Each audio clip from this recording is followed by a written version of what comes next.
Mapapaganon talaga kayo sa hindi mo na kailangan trabahuin. Oh, gets nyo yun? Hindi niya kailangan do you think you're still able? I don't know, ask him. Hello? Good morning, youngsters! Good morning, good morning, good morning sa inyong lahat and welcome back po sa ating channel. Ako po si Yen. Kung bago po kayo dito, don't forget to click the subscribe button para ma-update kayo sa akong mga kabuang basta, lahat-lahat na. So, may pasok ako today and it's Wednesday pala ngayon. Medyo dry naman sa labas pero dry siya pero malamig for sure. Naka-t-shirt lang ako ngayon pero later maglalagay ako ng sweater ata, pullover or hindi ko alam, jacket. Basta tingnan ko lang. Ayokong mag-long sleeve. Hindi ko feel mag-long sleeve today. Pero maglulong arms pa din yung susuotin natin. So, nakaalis na yung aking mag-ama. Si Sofia hindi natulog kagabi hanggang alas 11 ng madaling araw. Madaling araw, alas 11 ng gabi. Madaling araw na over naman. Teka, mag-init muna tayo ng kape. Bale, ready na yung dinner niya mamaya. Ayan. Beef soup lang siya with potato and cabbage. So, sabihin ko si Bana mamaya na lutuin talagang mabuti para mahumok siya. And then, yung ating pansit na leftover, nagdala na ako for work. Ito na yung mga langga. Mga lalabs. Ayan na yung aking baon. Super dami kasi. Wala namang rice.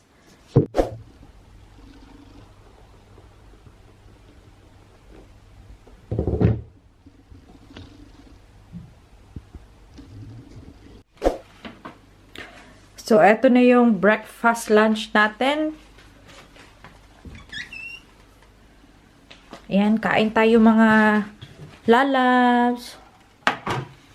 So, i-share ko sa inyo ang pinaka-easy na parang dessert or snack na pwede nyo kainin is banana. Isang banana, pwede nyo siyang kainin with pancake or crepe. Nasa inyo. Sa akin lang, banana. Tapos,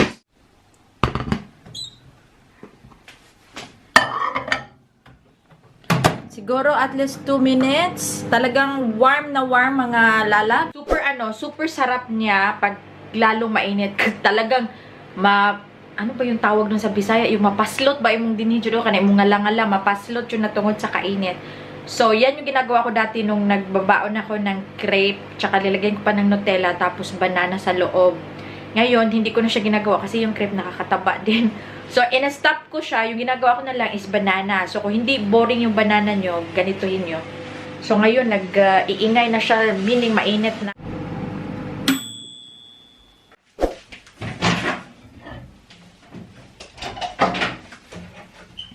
Nakita nyo, wasang-wasak yung ating saging. At saka, nag-ano pa siya. May mga aso pa na lumalabas. So, meaning, mainit na mainit. Super sarap nito, as in. I hope nakaka-relate kayo. Try nyo. Kung wala siguro microwave, hindi ko alam kung paano nyo gawin. Siguro yung steam, pero iba siguro yung lasa. Mapapaganon talaga kayo sa kainit at saka sa sarap. Lalong uminit. Ha! Sarap niya, sarap talaga. Super. Simple lang siya.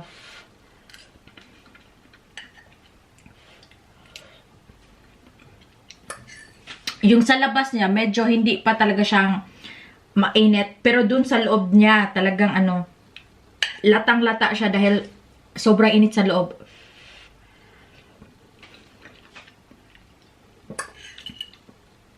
Magbabaon din tayo ng saging for work.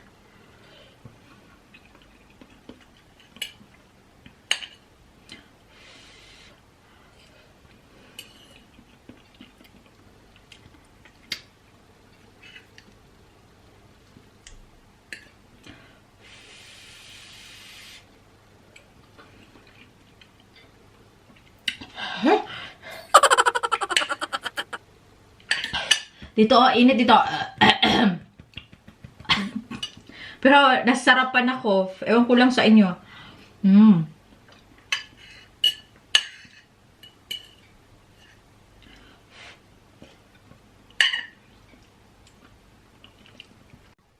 Oh.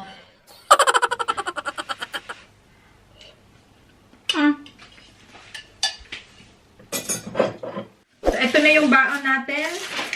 Peanuts, yung tanghon, yung saging, at saka chia water. Ito lang. So, may time pa ako na before tayo punta ng work, may 15 minutes pa ako. So, sasagutin ko lang muna tong question na so, eto yung tanong na active pa ba si Hubby Sis? At dagdagan mo na si Sofia, ang sarap na may baby. O, diba? So, maraming salamat sa tanong mo. Si Hubby, hindi na yan kailangan tanungin pa kung active siya o hindi. Dapat hindi ko to i-share, diba? Tawag nito, active ba si Hubby? When it comes to sport, hindi siya active, diba? Kasi may tiyan. Pero pag nag-sport yan siya, ang tawag nito, nakakatakbo yan sa treadmill. Ako hindi. Ako lakad lang siya, takbo. Tapos, pag sabihin naman ng active sa pagkain, lalong super active yan. Kasi halos-halos, kumakain yan. Gusto niyang kumain. Pero, pag tanungin mo na active sa bed, hindi kami masyadong active sa bed. Kasi si Sofia, sa totoo lang, to reality na to. Hindi to pagpapanggap lang or whatsoever or para lang may masabi, no. Sa totoo, hindi na hindi kami active sa bed kasi yung tanong lang, active pa ba si Hubby? Si Hubby active, 'di ba? Pag si Hubby lang tatanungin, active 'yan. Kaso lang meron ng mga masakit sa tuhod. Masakit na daw tuhod niya. So, ang hirap, 'di ba? So, kailangan ako. So, alam niyo naman ako, medyo pa-hard to get ako. Para ibigin, charot. Yun yung mga style ko, yung para bang ako yung uunahan, ganun.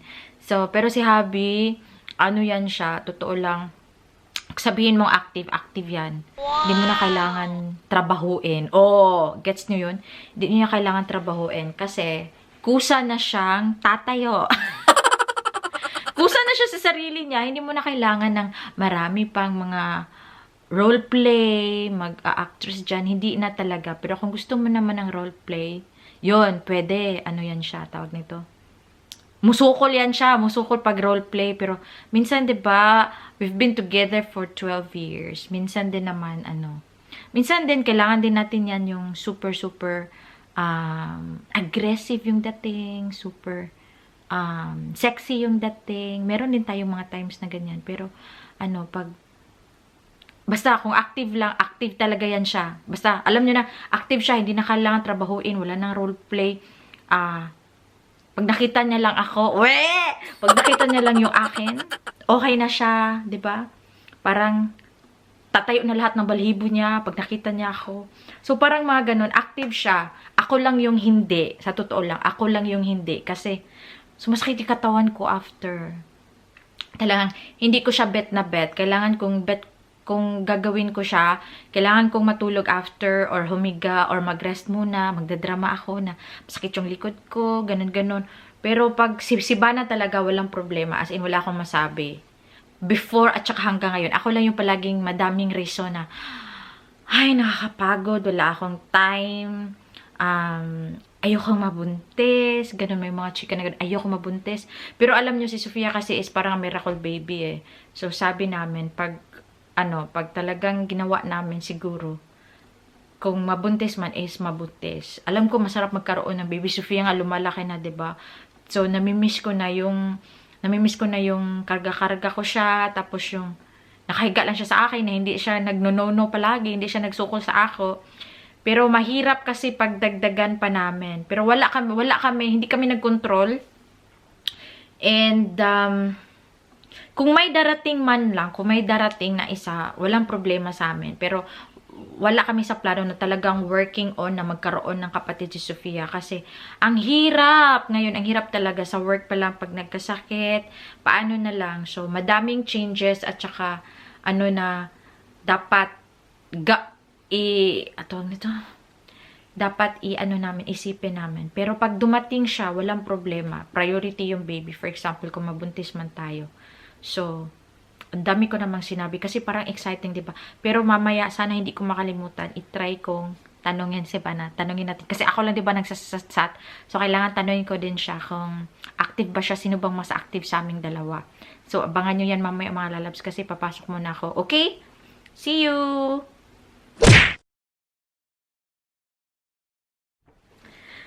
Hi, youngsters. I'm home. Teka lang.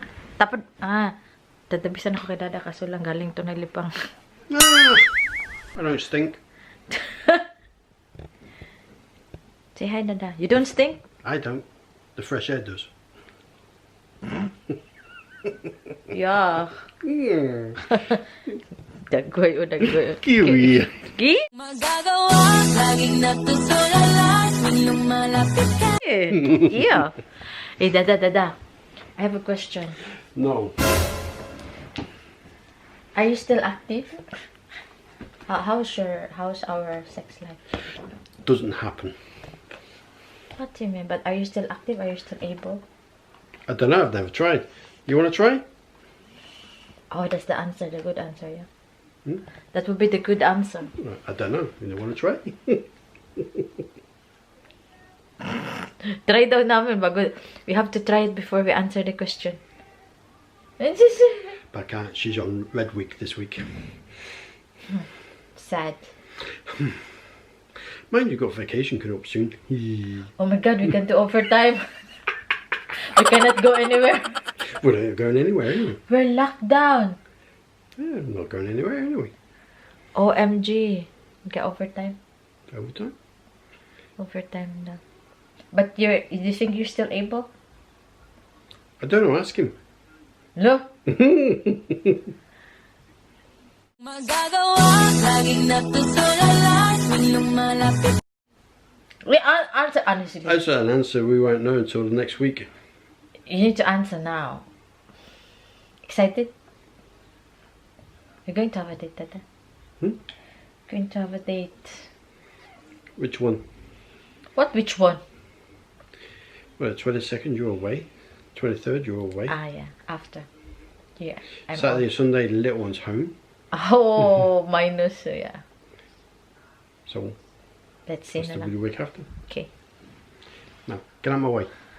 Tapos, di daw niya sagutin. Next week na daw namin sagutin. Tignan yung mga lalabs. Nag-try ako ng first time. Hurry up so I can put the TV on. Yeah, wait a minute. First time, I tried the...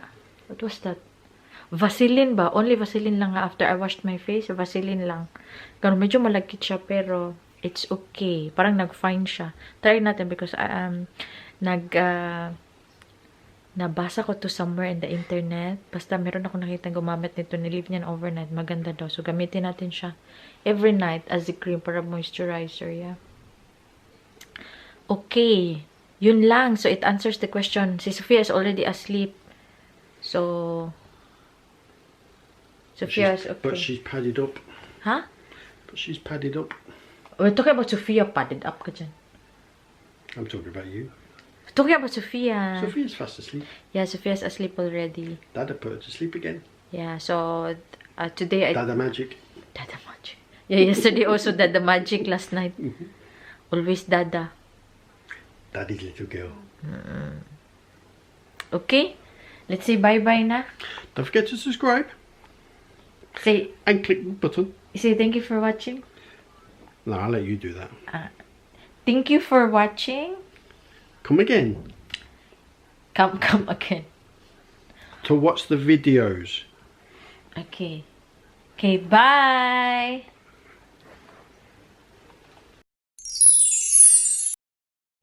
Ayan! Hi mga youngsters! Sawak-sawak ko na to si Bana while magsha-shoutout tayo, yes? Ay, pasensya na kayo. This last few days, wala masyadong vlog kasi stress. Ngayon ko lang masabi na stress. Stress ako kasi konting time na lang bago na yung exam ko. Shoutout pala kay Mike and Judith Las Vegas. Pinicture niya ako sa kanyang sa kanyang channel. And natutuwa ako na, tinanggap niya yung aking challenge na Tibak Challenge. Yesterday, I was in premiere sa video ni Etienne kasi na-curious nga ako sa Tibak Challenge. So, reaction ni Mr. Dao, yun yung title ng video niya. Kung hindi nyo pa napanood, guys, panoorin nyo, nakakatawa. Right? Tapos, mag-shoutout tayo sa ating mga favorite people in the world, on earth. Si Ma'am Mercy Villarino, si Love in Scotland. It's a big thing na laging nanood, nag-marathon talaga siya. Si bago nating subscriber, si Miss Criselda Baha Roseboom of Roseboom. I don't know, it's a Netherlands family name. Pasensya ka na, Sisi. And si Baby Girl Medat, si Miss Marilu Laja of Laha, si Maarte, Ma'am Lina Lievares, si Ma'am Glenda Pura, Sis Christina Javier, okay lang kung hindi kayo makakapanood kasi inuunan nyo yung mga chikiting. No problem po. And also si Ma'am Elnora Koopman from USA, si Ma'am Adela Eldestajo, si Sis Han Albanes, si Mike and Judith Las Vegas, si Jean Fab Attorney, I miss you too, si Sian Matsumoto, si Sis Wilma Bitonio, si Sis Ikats din na napadaan din sa atin, si Sis Virgo Girl Channel, si Ma'am Angie Benjino, and si TFS Kumiling Channel. So, salamat sa inyong lahat sa palaging panapastensya na po kayo mga vlog ko ngayon hanggang matapos yung aking exam. Medyo wala yung mga klaro, hindi masyadong to the maximum level. Pero, bigyan nyo muna ako ng time kasi busy ako sa aking exam. Ngayon, mag-study pa kami ni Bana. Dada, you're going to teach me, Dada, yan? Hay nako, sa ngayon, I can say na ano pa siya, nasa, I don't know, nasa 30% pa yung aking, feeling, hindi ko mapapasa, hindi ko siya mapapasa. So, thank you sa Yensters, sa YouTube friendship ko, sa lahat mga bagong subscribers dyan, sa Blenders, sa inyong lahat, at saka sa family ko sa Pilipinas, at saka ano pa ba? Basta ingat-ingat kayo dito. Masyado ng dumadami na din yung natatamaan na epidemya. So, medyo ingat-ingat lang tayo. And sana maging okay na para makauwi tayo ng Pilipinas. And mamit ko kayong lahat dyan. So, that's all for now kasi magtuon pa ako mga lalabs. Bye! 갑자기 내게 나타나준 너 난 아무 말도 할 수가 없었지